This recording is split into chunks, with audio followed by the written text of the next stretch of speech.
Cuimheh charagur míle maithe go tasachta bhfuil in ómh, chun cúpla ceiste ragart faoin dán céin fá le hána ní glynn, thoidir cnú go mór le chláisteáil faoi. An bhfuil aon ólas agat ar an bhile. Is fille agus is úidir í áí ní glén a bhfuil annach chud leabhar agus dáanta scríofa aice go gasúr. Tá cúnaíara im lá clia agus animniú mar láiríos na nóg an seanéirí sa mléon fiche fiche.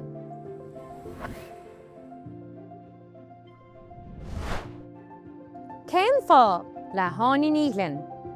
Cad é an trein nar a haintí isteach sa talan. Is cén fá go nnéann tú rá spúnaigh eile nuair atá ráite am go bhfuil mo bhfuil lán. Cén fá go bhfuil in ghrian galas buí? Cén fá nuair nach chuil tuirse dá leidarm go mbíonn arm gaile lí? Cén fá go nnéann I héana sa héana dó? Chun is a hagan an cartán baine amachchas sa mó. Chun is a anan an ghrian is an ghealach thuas sa spéir. Is nuair a éiríonn an ghrian ar maidin, cad é na réaltaí go léir? Cad as a dagan mu ráirín. Tá sam gur tháinig se amachchas do bhulag ach an rud atá duna tinis romsa ná cá sé ribhe sin is an rád do bhulag falla. Cén sort duine é nó í an páiste sa dán dar leat. Tá an páistas do dáin seo thar a bheith fistrach agus muoine nach freisin. Smuoíonn siad ar na gnéiche bega agus ar na gnéiche móra gan síl agus ar cheisteannaí móra fealsúnacha an taol agus tá dóthain muoína acab leis na ceisteannaí sin a chur ar gona fásta. Cén sort duine é an tuismitheoir sa dán seo dar leatsa. Sílam go bhfuil an mháthir sa dáin seo thar a bheith faideach I gcéireann na ceisteannaí seo I ragart láiní lei, agus is léir freisin gur duine oscailta iad agus go bháiltaíonn siad ribh istrucht agus ribh cheisteannaí a báiste. Den chuir síos garid ar íomhá a bháin sa dán a heithníonn leat féin. Is bralamsa an íomhá gon chartán baine I teachta amachchas sa mó. Is léir go dtuigeann an páiste go dagan baine ón mó agus go nóirtan mu an baine ón gartan ach ní tuiscin take go fóileach ar an bróise sa hárlaíonn idir an dá linn. Is ceist warúil, nádartha í agus spreagann sé íomhá granmhar in intain an léthóra. An féad leat míú a chuairt ar an téama I bháthúir sciúil. Siúr atá gceist leis an téarma íomhá thuair sciúil ná pictiúr láidir sonrach a chrothíonn an fille I dínta. Den chuir síos ar bháthúir sciúil ón dán. Tá neart íomhá na tuairisciúla sa gceann seo ach ceann a haíonn go mórlumsa ná íomhá a chrothítear I muintin nuair a churann an páiste ceist ar an duine fásta conas a anan an ghrian san ghealach sa spéir. Smuoiníonn cinál ar achach mór I duine íireachta an ghrian agus an ghealach a chuineal sa spéir agus iad ar rópaí bega. Den chuir síos ar gá bháthúcháin a spreagann an dán ionad. Spreagann an dáin seo iontas agus áthas ionam. Cuireann sé smaoinú ar cheisteanna móra fealsúnacha an taol ríist me. Ar nús an cheiste bhí go báiste. Nuair a éireann sa ghrian ar maidin, cad é na réaltaí go léir. Níl túair am.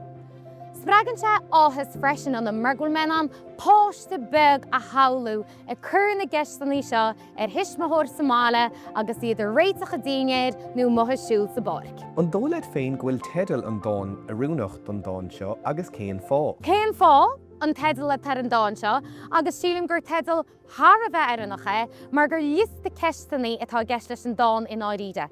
Tosíon beag nach gach ceiste tá go báiste le cén fá nó cunas agus mar sin sílim gur tedal thar a bheith fellach an dána.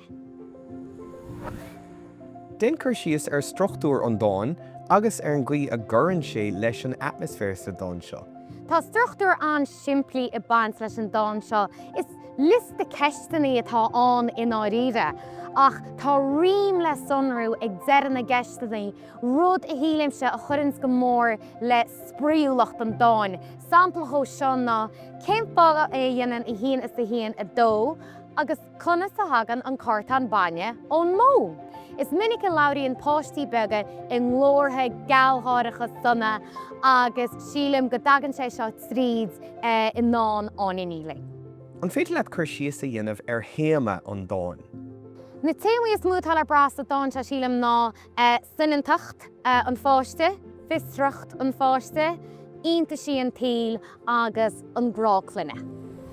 An fé leat chuir síos aanamh ar hanga agus frital an dáin.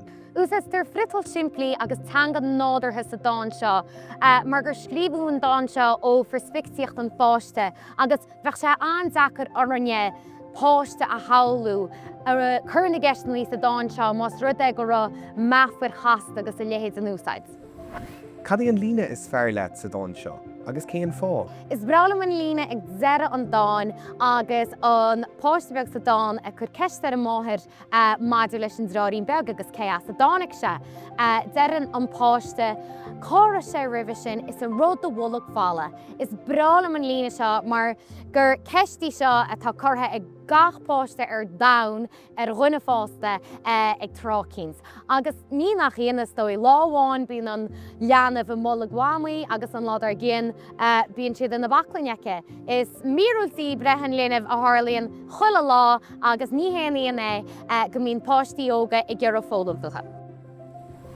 Cén ócáid a ran nófá chun an dáin seo a léamh. Léann an dáin seo ag brela an fáiste agus iad beganí ní sinne, sílim go gurach sé grán leis an ócáid agus is tuí gur bailach dáas a bheitán an páiste agus na tiismothirí a tain a chur ar mhórí na smuointe. Seans go spregach sé córá faoi chuimhní cín óige an fáiste agus go gurach sé smuoinú ríistead ar na ceisteannaí mór a fáilsúnacha sin nach féidir le páiste na fiú duna fáiste ragart. Fé leat chuir síos aanamh ar an dáin seo i drí ocail. Spríúil, fistrach agus sinanta. An má leat san dáin seo. Is bralam an dáin seo mar go gurrann sé i breanú ar ionta sí an taoile ríist meid trí thuúla an fáiste. Agus chomála sin meabhrún se go mar chuna fásta go bhfuil ceisteannaí móra sa saoil atá fiar dheochar le freagart agus ceisteannaí an na stói nach mé mu an ragart go brach.